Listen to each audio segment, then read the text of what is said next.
You are looking at Julian's pronunciation guide, where we look at how to pronounce better some of the most mispronounced words in the world, like this other curious word. But how do you say what you're looking for today? Let's learn once and for all how to pronounce this name.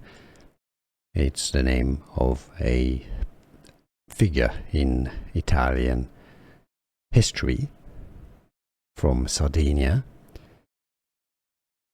Cavour, I believe the name comes from French, Cavour, originally. Cavour, that's how it's pronounced in Italian, Cavour, Cavour, Cavour. In English, Cavour. Here are more videos on how to pronounce more confusing words and names too many mispronounced. Like this video if you found it useful. I appreciate your support. I'll see you soon and thanks for watching.